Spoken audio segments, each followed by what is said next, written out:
have black people that walk into rooms, another form of post-traumatic slave syndrome. They walk in and they're not black. You've met them.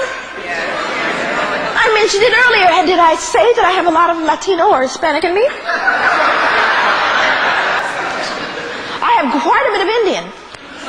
Right? Let me be anything but black.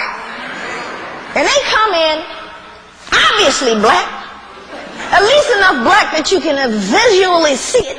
And they say to the white person, no, I'm not black. This is a white therapist.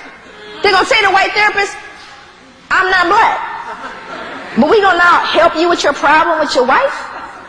I got to help you with your problem with you.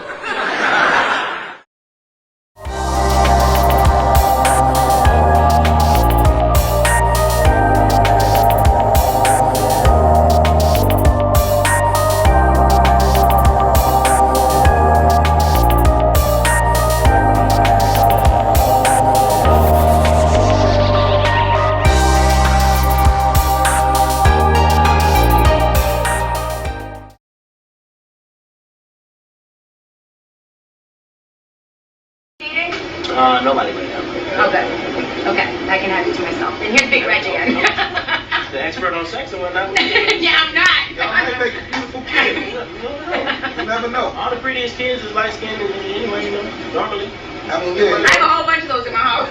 All the prettiest kids is light-skinned anyway, you know, normally. I mean, yeah. I have a whole bunch of those in my house. All the prettiest kids is light-skinned anyway, you know, normally. I have a whole bunch of those in my house. I have a whole bunch of those in my house. I have a whole bunch of those in my house. Woe unto them that call evil good, and good evil, that put darkness for light, and light for darkness, that put bitter for sweet, and sweet for bitter.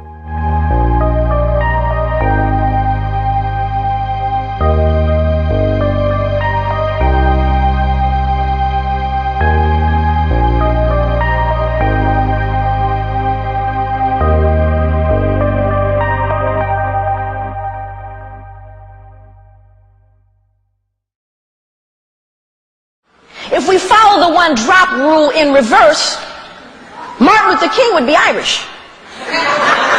And yet you laugh. But we bought the other one, didn't we? We bought it.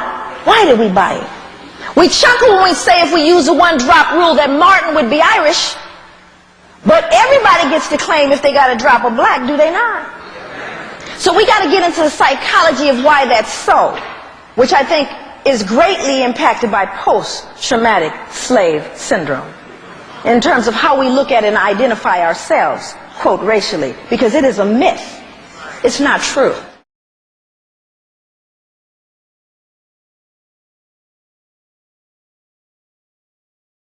And today we're going to discuss hybridization.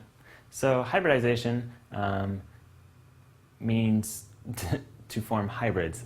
Usually I see it in a biological context, and it refers to the mating between individuals of two different taxa or species. So you get two completely different organisms reproducing, and they form this other variety. That's what's called a hybrid, is the result of that.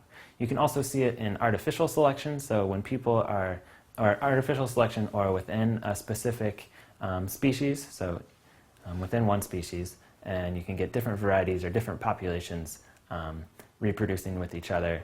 They create a new line, and this is the hybrid line. Some examples of that, or some examples of hybridization in general, you have mules, which are a cross between a horse and a donkey, or you have, I think it's kama or kama, which is a cross between a camel and a llama. So hybridization is generally the crossing of two unrelated organisms or two distinct varieties of a species.